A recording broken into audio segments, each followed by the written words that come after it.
여러분 안녕하십니까? 목회자태연구소의 김지아입니다. 오늘은 넘버즈 284호입니다. 이번 284호에서는 작년 9월에 저희 목회데이터연구소가 출간한 한국교회 트렌드 2025에서 있었던 평신도 사역 이 문제를 좀 정리해서 오늘 설명드리도록 그렇게 하겠습니다. 좀 더 자세한 내용을 보시고 싶으시면 한국교회 트렌드 2025를 참조하시면 훨씬 더 많은 내용들을 이해하실 수 있을 겁니다. 요즘은 평신도 시대라고 그럽니다. 그래서 평신도의 역할들을 더 확대해야 된다고 누구나 다 공감하고 있습니다. 자, 그러면 왜 평신도 시대라고 이야기를 할까요? 평신도 시대를 가져온 이유는, 원인은 무엇에 있을까요? 가장 중요한 이유는 일단은 교역자가 부족해지고 있다는 사실입니다. 그래프를 보시면 신대원별 평균 충원율을 여러분 보실 수 있겠습니다. 여기서 보시면 총신대 신대원과 장신대 신대원은 100% 신입생이 충원됐지만 침신대하고 감신대는 80%대, 그리고 다른 신대원들은 70% 이하대로 나타나고 있습니다. 평균 충원율이 85%라는 겁니다. 평균 충원율 85%라고 하는 것은 그만큼 교역자 충원이 원활하지 않다는 것을 의미할 수 있기 때문에 현장에선 일선 교역자들을 찾는 것이 그만큼 더 쉬워지지 않았다, 어려워졌다, 이런 것들을 의미한다고 보겠습니다. 이처럼 신대원의 신입생들이 줄어들면서, 그러면서 전도사, 교역자 배출이 점점 숫자가 줄어들면서 일선 현장에서는 부교역자를 청빙하기가 굉장히 어렵습니다. 구체적으로 전임 전도사나 부목사를 구하려고 할 때 지원하고 있느냐, 이런 질문에 대해서 지원자가 없다, 이렇게 응답한 비율이 83%나 된 겁니다.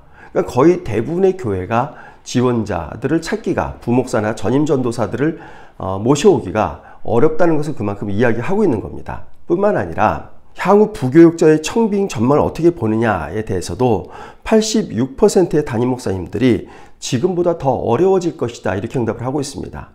그러니까 부교역자 청빙이 어려워지는 것이 현실이고, 앞으로 이 현상은 점점 더 심화될 것이다 라고 하는 것이 대부분의 담임 목사님들의 의견인 것입니다. 그래서 불가피하게 교역자가 하는 일 가운데에서 이제 평신도들이 해야 될 그런 영역들이 점점 더 넓어질 수밖에 없습니다. 그래서 저희가 목사님들하고 성도님한테 물어봤습니다. 과연 평신도가 할 수 있는 사역이 어떤 것이냐 라는 거 질문했는데요. 이 질문 결과를 보면 신방이다, 이렇게 응답한 비율이 목회자 같은 경우 88%, 성도님들은 64%, 새가족 교육, 교육부서 설교, 이게 각각 80% 내외 수준과 70% 그리고 57% 수준으로 나타나고 있습니다. 이 세 가지, 신방, 새가족 교육, 교육부서 설교에 대해서는 목회자나 성도 모두 평신도도 할 수 있다, 이렇게 응답한 비율이 높은 것으로 이렇게 나타나고 있습니다.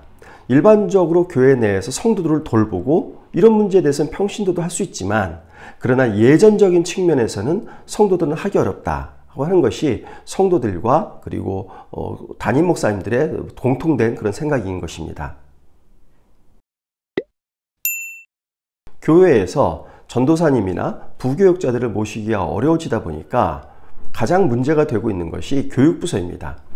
교육부서 담당 지도전도사님 혹은 목사님을 모시지 못하면 결국 대안은 어떤 게 있냐면 평신도가 교역자 역할을 대신하는 겁니다.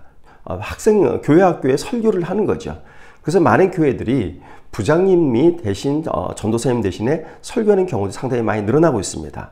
이번에 저희가 그런 비율이 얼마나 되는지 한번 살펴봤습니다. 모든 부서에서 목회자가 설교한다가 61%밖에 되지 않고요. 어떤 부서는 목회자가, 어떤 부서는 평신도가 설교한다가 33%, 모든 부서에서 평신도가 설교한다 6%로 나타나서 평신도가 설교한다고 응답한 비율이 39%나 되는 겁니다. 그러니까 우리나라 교회 10곳 가운데 4곳은 평신도가 부분적으로든 전면적으로든 설교하고 있다, 이렇게 나타나고 있어서 바로 이런 평신도들이 설교하는 문제에 대한 어떤 대응들, 준비들, 이런 것들이 교회에 요구된다고 보겠습니다. 이제 구체적으로 평신도들이 실제 교회 현장에서 어떤 사역들을 하고 있는지 한번 살펴봤습니다. 가장 많이 하고 있는 사역은 신방이었습니다. 70%의 교회에서 평신도들이 신방을 하고 있는데요. 이 신방은 아무래도 이제 목사님 대신 신방한다기보다는 소그룹 리더가 교구장이 뭐 신방하고 있는 그런 것을 이야기한다고 볼 수 있겠습니다. 그래서 신방은 대부분의 교회에서 평신도가 이미 하고 있습니다. 두 번째로 하고 있는 것이 새가족 교육, 그 다음에 영적 지도인 것입니다. 이런 부분들도 평신도가 다른 평신도들에게 자연스럽게 교육을 하고 그리고 영적인 그런 안내를 할 수 있기 때문에 이것도 평신도가 충분히 할 수 있는 것으로 보여집니다. 반면에 앞에서 보셨지만 성인 예배 설교에 대해서는 적절하지 않다고 이야기를 하고 있습니다.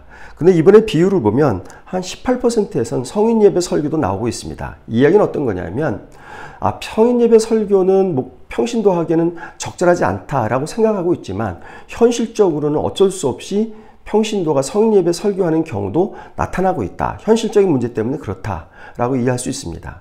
다음으로는 조금 다른 측면에서 평신도에게 맡길 수 있는 사역이 어떤 사역이냐라는 질문을 해봤습니다. 앞에서 보신 것과 거의 유사한 패턴으로 나타나고 있는데요. 가장 크게 응답된 것이 신방이었습니다. 그리고 새가족 교육, 그 다음에 교육부서 설교, 이 순서로 나타나고 있고 앞에서 보신 것과 마찬가지로 성내전 집전, 장례식 집전, 결혼식 줄의 성인 예배 설교에 대해서는 평신도에게 맡기기 어렵다. 이렇게 담임 목사님들은 응답을 하고 있었습니다. 마지막으로 평신도들에게 교육자의 역할을 대신하게 하기 위해서는 어떤 준비가 필요하냐라는 질문을 했습니다. 이 이야기는 교육부서나 특히 교육부서 중심이 되겠지만 교육부서에서 설교를 할 때 평신도가 설교를 할 경우에 어떤 준비를 해야 되느냐 이런 질문으로 이해하셔도 될 것 같습니다. 가장 많이 응답된 것이 평신도에 대한 성경 교육이나 기초적인 신학 훈련이다. 이렇게 응답한 비율이 목회자들의 69%였고요. 두 번째가 교회에서 평신도 사역에 대한 공감대 형성이 44%였습니다. 같은 질문을 성도들에게 물어봤더니 성경과 신학훈련을 위한 적절한 교육과정이 필요하다 이렇게 응답한 비율이 73%.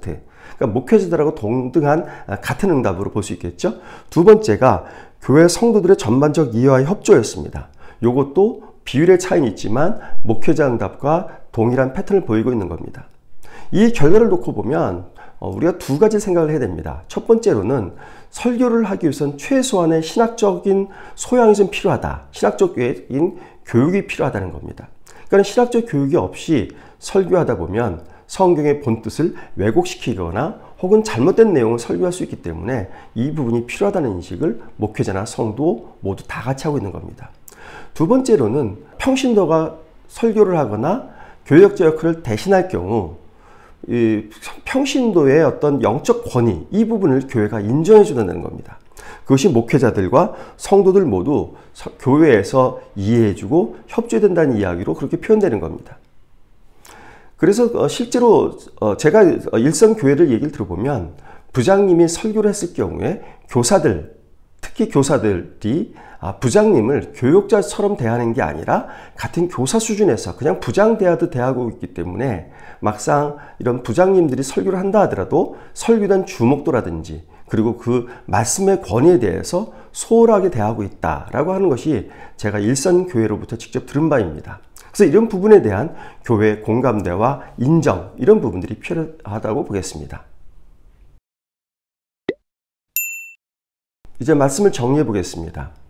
시대의 흐름에 따라서 이 시대에서는 평신도의 역할의 확대가 불가피하게 이루어지고 있습니다. 앞으로도 이 경향은 더욱더 가속화될 것으로 보여집니다. 그럼 평신도 역할이 확대될 수 있게 만드는 요인들은 뭐가 있을까요? 첫 번째로는 앞에서 보셨지만 교역자 배출이 옛날처럼 많이 되고 있지 않다는 겁니다. 교역자 부족 현상이 벌어지고 있는 것이 첫 번째 원인입니다.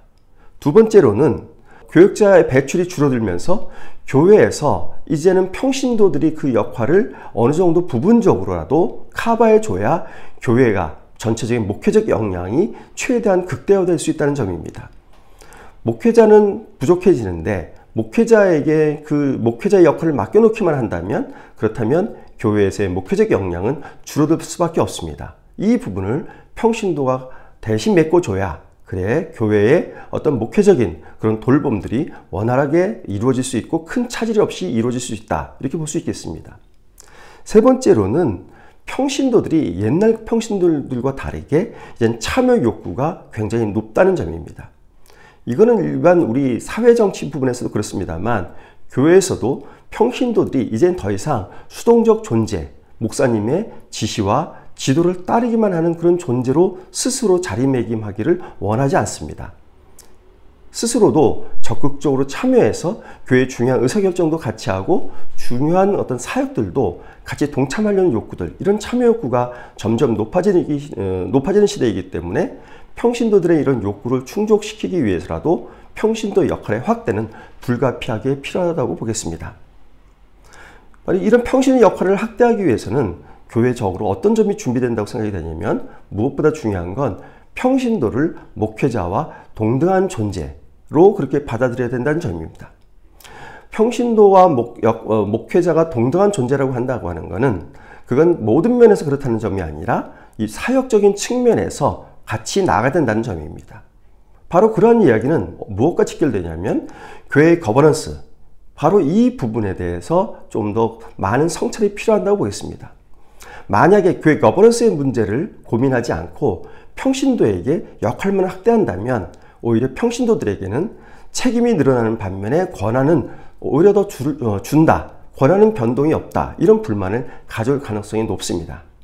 따라서 평신도 역할의 확대와 교회 거버넌스의 변화는 동시에 추진이 돼야 기대했던 바 그런 성과를 거둘 수 있다고 생각이 됩니다.